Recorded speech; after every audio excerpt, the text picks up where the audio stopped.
Bueno, buenas tardes. Yo les voy a hablar acerca de las presentaciones que he elaborado para las asignaturas de Química y de Geometría Analítica.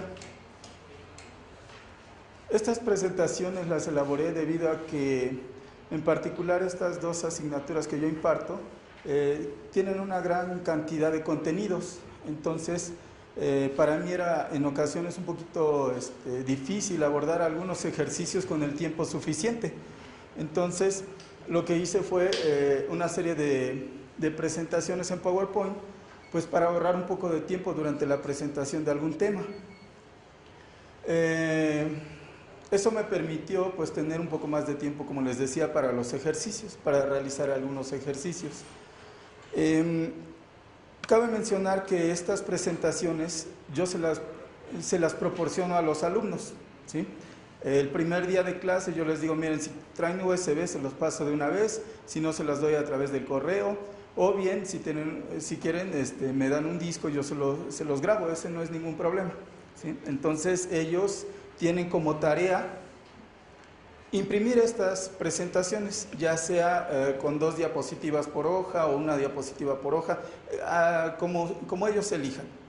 De tal manera que el día digamos, de clase siguiente, pues ya lleven las presentaciones y puedan anotar lo que no esté en la diapositiva, las partes más importantes que yo mencione y que no estén en la diapositiva.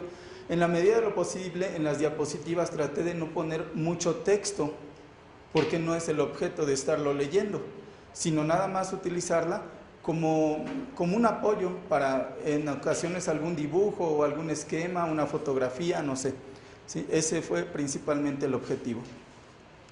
De tal manera que para química pues elaboré presentaciones tanto para teoría como para laboratorio. En cuanto a teoría, pues tenemos el experimento de Thomson, teorías atómicas de Thomson, Rutherford. Todas estas presentaciones pues tienen ciertas características. Me voy a permitir sentarme en este momento para manipular más fácilmente, ¿sí? Aunque durante las clases no lo hago, no me siento, estoy manipulándolo en el pizarrón. En este caso, porque voy a necesitar darle el escape para salirme rápido de alguna presentación. Por ejemplo, para el experimento de Thomson, pues se presenta cómo se genera un haz de rayos catódicos, cómo se desvía en presencia de un campo eléctrico, cómo se desvía en presencia de un campo magnético, cuáles son las aportaciones de Thomson, el desarrollo matemático, todo esto que ellos tendrían que ir anotando, pues ya lo van a tener, ya no tienen ningún problema en ese sentido. Ok. También, por ejemplo, la teoría atómica de Bohr, para que traten de imaginar un poco cómo es que funciona esta teoría, que un electrón gira alrededor de un núcleo atómico en una órbita circular, etcétera, que cuando ese electrón absorbe energía debido a un fotón, pues salta a una órbita mayor y cuando regresa, pues emite un fotón de igual longitud de onda. Todo este tipo de conceptos que platicados tal vez no funcionen muy bien y que dibujados a mano en el pizarrón pues no tienen el movimiento pues que se deseara. Propiedades magnéticas también, estoy eligiendo algunas al azar, ¿sí? Por ejemplo, aquí también esto permite explicar el comportamiento magnético de algunas sustancias que tienen dominios magnéticos. Estos dominios magnéticos pues tienen campos magnéticos orientados en cierto sentido, de tal manera que una porción de material paramagnético, los dominios magnéticos, claro, les aclaro, no son circulares, tienen formas variadas. Pero una porción de material paramagnético, al someterlo a un campo magnético externo, sucede lo siguiente, no sé si se alcanza a apreciar qué está sucediendo. Los dominios magnéticos se orientan en la medida de lo posible de acuerdo al campo magnético externo y entonces se dice que ese material está magnetizado. Si al quitar el campo, no sé si lo alcanzaron a apreciar, Si al quitar el campo magnético regresan a sus posiciones anteriores, pues es una sustancia paramagnética. Pero si no regresan, como en algunas sustancias, si no regresan, pues se quedó magnetizado el material permanentemente, es decir, se convirtió en un imán. Y pues es cuando tenemos nosotros los elementos o materiales ferromagnéticos. Bueno, esto es una explicación que se les da. En cuanto a... En cuanto al laboratorio, pues también he elaborado algunas presentaciones para diferentes prácticas. La determinación de la relación carga-masa de los electrones, la caracterización magnética, los coloides, la preparación y conductividad de disoluciones. En términos generales, pues traen lo que son los objetivos, una breve introducción, algunos conceptos necesarios para desarrollar la práctica, toda la metodología para desarrollar la misma práctica y algunas ilustraciones para que ellos puedan visualizar cuál es el material que van a utilizar. Algunas de estas presentaciones pues tienen las fotografías de los diagramas de los dispositivos experimentales que se van a emplear, o bien alguna pequeña animación para que puedan entender mejor la presentación, la práctica, perdón. En este caso, pues es una práctica de electroquímica en la cual se trata de obtener energía eléctrica a partir de una reacción química, y para eso se necesitan ciertos elementos: zinc sólido, sulfato de cobre en fase acuosa, que estaría aquí, sulfato de zinc en fase líquida, en fase acuosa, perdón, que estaría aquí, y cobre. Las placas de zinc y de cobre, pues al ponerse en contacto, generan una pequeña diferencia de potencial, una pequeña corriente eléctrica en la cual los electrones van del zinc al cobre, y bueno, todo esto que se les explica a los alumnos. Pero bueno, también en el caso de las presentaciones para geometría analítica, ahí aparentemente son menos presentaciones, pero en realidad son bastante más diapositivas. ¿Por qué? Porque aquí ya están por tema, ¿sí?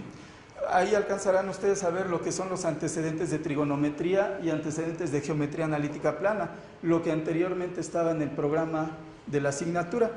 Desde ese tiempo, pues yo ya había elaborado las presentaciones. ¿Qué tiempo me queda? Perdón. 7 minutos. Ok.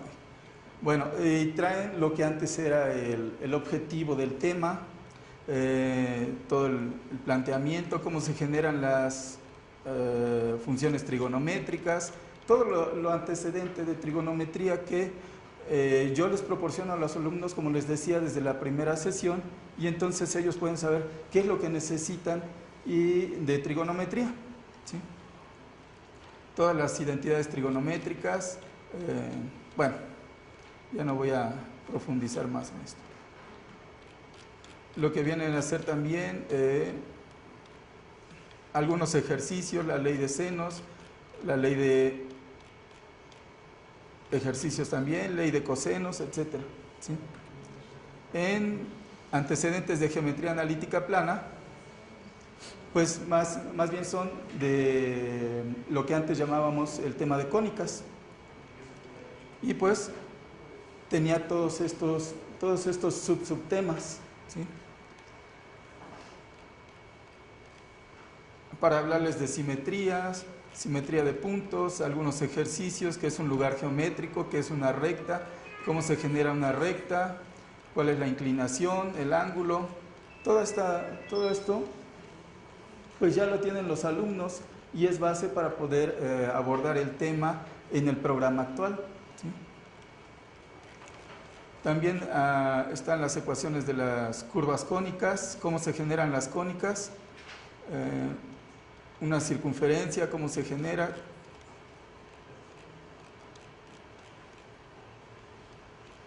La elipse, la parábola y la hipérbola también están.